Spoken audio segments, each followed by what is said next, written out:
Hello everyone. Welcome back. Today, we've got some crucial news you don't want to miss. Let's dive right into the top financial headlines and break down what's happening. Financial Times report, Wall Street's AI-powered rally risks correction, Vanguard warns. When the market's looking steady, you can always count on someone to raise a red flag. It's not just about being cautious, it's a natural instinct in the world of capital markets. If you've been into investing for a while, you probably know the drill. The longer you've been at it, the more time you end up spending thinking about risks. A lot of your energy goes into trying to prevent problems before they happen. If you're new to investing, this might be hard to relate to, but trust me, it becomes second nature over time. Now, Vanguard is a name you've probably heard of. It's the company behind some of the most influential index funds out there, so influential, in fact, that Warren Buffett always told beginner investors not to overthink stock picking. His advice? Just invest in the broad market index and don't stress. And when he talks about the index, he's usually referring to funds like those from Vanguard. Some investors have held these funds for decades, not just a couple of years. But Vanguard's chief economist, Joe Davis, is sounding the alarm about the AI-driven stock surge in the US. He says, while AI might change productivity and jobs like computers did, the market's gone a little too far, too fast. According to Davis, investors have priced AI's impact on the stock market at about 90% of what it could actually do. But Vanguard thinks the real impact is closer to 60% to 65%. It's not that they're saying AI is overrated, it's just that the hype might be a bit ahead of itself. The debate about whether AI stocks are overvalued has been heating up, especially after their massive gains. Davis compares the current market to the rise of personal computers, saying it's similar to 1992 in terms of economic impact, but the stock valuations are more like 1997. This is a shift from the usual skepticism about AI. While he sees huge potential for AI, Davis points out that we're still in the early stages. It's not as immediate as the market seems to think. One of the key drivers behind the surge in Wall Street stocks this year has been AI-related companies, especially chipmaker Nvidia. The S&P 500 has gained 27% this year, and about 20% of that is thanks to Nvidia, whose stock price has surged 180%, up from a 400% gain last year. Other tech giants are following suit with massive AI investments, pushing their stock prices higher as well. But here's the big warning from Davis: the companies most connected to the AI boom right now might not be the ultimate winners. He says companies that are actually using AI, like hospitals, utilities, and financial firms, could be the real beneficiaries in the long run. Plus, as more players enter the AI space, the return on investment could go down. It's ironic, Davis says, because even though AI might be truly transformative, the companies leading the charge right now might see their stock prices adjust. When will the market pullback happen? Davis isn't sure. It's hard to say if it'll start in 2025, but we're definitely seeing a disconnect between AI technology's development and where the stock prices are today, he adds. It's not that AI doesn't have potential, it absolutely does. But Davis's point is that the stock prices have moved a bit too far, too fast.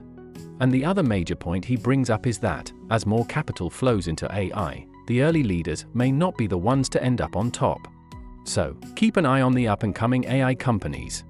They're building on the successes of the giants and might just have an edge in the long run. These are important ideas to consider. In fact, thinking about these issues might be more valuable than just worrying about the risk of a market pullback right now. The second major news we're sharing today is about the wild martial law episode in South Korea. Here's the latest update from Bloomberg. So, here's the deal: on a cold night in Seoul, just before 10 p.m., rumors started spreading that President Yoon Suk-yeol was about to announce martial law. Journalists rushed to the presidential press room, only to find themselves locked out. On the other side of the door, there he was, Yoon, in a navy suit and red tie, hunched over at the podium. He was about to deliver a speech that would shock the nation and the world. For the first time in nearly 40 years, a South Korean president was declaring martial law. Yoon's speech lasted about 6 minutes. He condemned his opponents for allegedly trying to establish a legislative dictatorship and warned that the country was on the brink of collapse. But honestly, no one was buying it. Less than 20 minutes after the announcement, opposition leader Lee Jae-myung rushed to the National Assembly to call an emergency session, streaming the whole thing live. The real kicker? Even members of Yoon's own ruling party were caught off guard. Han Dong-hoon, the party leader, called the martial law order a mistake and vowed to stop it. By midnight, military helicopters were landing near the parliament building, and around 230 armed forces personnel tried to enter the main building. But they clashed with lawmakers and staff, which wasn't exactly how the military was supposed to play this out. Once a quorum was reached, lawmakers voted immediately. Out of the 190 members who showed up, all of them, yes, all of them, voted to overturn Yoon's martial law order. And get this, 20 of those votes came from Yoon's own party. By around 4:30 a.m., Yoon appeared on TV again, but this time, he had backed down and revoked the martial law. This whole martial law fiasco didn't just spark outrage within South Korea, democratic countries around the world also criticized it. So, what made Yoon's martial law announcement such a disaster? Well, there were two key details that sealed its failure from the start. First, the idea came from Yoon's high school classmate, who just so happens to be the current defense minister. Yoon didn't bother consulting his own party or allies before making such a big decision. Sure, Yoon's not a kid, but you'd expect him to at least follow the rules of his own government. Skipping that step showed a total disregard for the democratic system and party discipline. The second reason for failure? When military forces were supposed to enforce the martial law, they clearly weren't all in. In fact, there was a pretty funny moment when lawmakers needed to climb over a small wall to get back into the parliament building. Soldiers refused to jump over it. Instead, they symbolically climbed to the second floor to get inside. This kind of non-compliance showed that the military wasn't exactly behind Yoon's move, and that was a clear sign that the whole thing was bound to collapse. But why would Yoon, who has such a powerful team of advisors, make such a rash decision? There might be deeper reasons at play, and we'll have to wait for more from South Korean media to uncover those. Now, moving on to who might replace Yoon. The opposition Democratic Party has already initiated impeachment proceedings, but here's the twist: Yoon's own ruling party is blocking the impeachment. Without their support, the opposition can't make it happen on its own. So, what's next? Public opinion seems to agree that Yoon's time as president is likely up. The question is how and when he'll step down. There's a growing belief that the ruling party is working on a graceful exit for him, whether it's tomorrow or in the near future. Who could replace Yoon?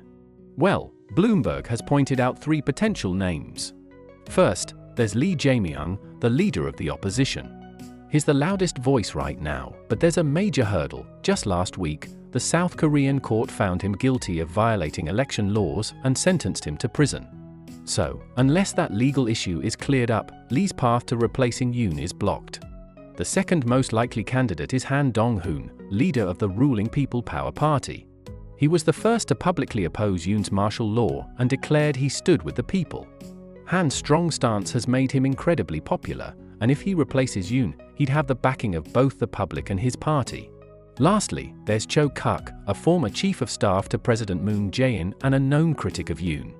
He's a vocal opponent, but Bloomberg thinks he might struggle to gather enough consensus to quickly take over. Still, these are the three names making the rounds, and right now, Han Dong-hoon seems like the front-runner. The third big story we're sharing today comes from the Wall Street Journal, and it's all about Trump possibly choosing Florida Governor Ron DeSantis as his new pick for defense secretary instead of Fox News host Pete Hegseth. Hegseth, who Trump previously nominated for the position, has been facing mounting public pressure. The main reasons for the pushback are two major incidents involving Hegseth. First, back in 2017, Hegseth was accused of sexual assault. To settle the issue, he paid the victim and signed a non-disclosure agreement, essentially a gag order. When this news came to light, it caused a huge stir. Hegseth allegedly trapped the woman in a hotel room and refused to let her leave. She resisted and even called her husband, who then contacted the police. This wasn't a quiet incident, there were witnesses, and it's raised serious concerns within the Republican Party. In fact, 6 Republican senators have already said they'll vote against his confirmation. It's pretty much dead in the water. The second issue hurting Hegseth's chances? His own mother sent him an email calling him a woman abuser. That email was made public, further fueling doubts about his qualifications for the role. As a result, the debate around Hegseth's nomination has become a growing controversy. Just yesterday, a senior Republican senator appeared on Fox News, expressing serious concerns about the negative press surrounding Hegseth. He said that whether or not Hegseth could pass a Senate vote would ultimately be decided by time. It doesn't sound like they're optimistic about his chances. Now, reports are surfacing that Trump is considering Florida's Governor DeSantis as a replacement for Hegseth. According to the Wall Street Journal, a source close to the situation revealed that discussions about the defense secretary role are still in the early stages. Trump is reportedly planning to abandon Hegseth's nomination, but who exactly will take his place is still undecided. DeSantis is one name being floated within Trump's circle, though it's not a done deal. In fact, other potential candidates being discussed include Vice President Mike Pence's ally, Elbridge Gerry, and Iowa Senator Joni Ernst. So why is DeSantis getting so much attention? Well, the Wall Street Journal suggests that if DeSantis were tapped for defense secretary, it could disrupt some of Trump's other plans. What's going on there? The paper explains that DeSantis is planning to name a temporary replacement for Senator Marco Rubio when Rubio becomes Secretary of State. DeSantis would appoint someone to fill Rubio's seat until the next election. But if DeSantis takes the defense secretary job, it would throw a wrench in that plan. Trump's team had hoped to nominate his daughter-in-law, Laura, to take Rubio's seat. But if DeSantis steps into the defense role, that whole scheme could be derailed. As for my take on this, Hegseth's nomination debacle is Trump's second major misstep with his picks. The first was his choice for Attorney General, which also faced backlash. It seems like Trump's team, when recommending candidates, has put loyalty above basic qualifications. We're likely to see more drama with future picks, too, especially with the nomination of the new FBI director. There's already talk about another controversial pick, and it could stir up another wave of tension. The fourth big story we're sharing today comes from the Wall Street Journal, and it's about Canadian Prime Minister Justin Trudeau announcing that he's worked out trade issues with Trump. Yesterday, Trudeau made his first public comments in Canada's legislature about his trade talks with Trump. He mentioned that they discussed Canadian steel and aluminum exports, which faced tariffs during Trump's first term.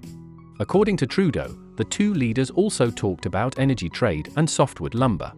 Trudeau said, "These are issues we should stand up for.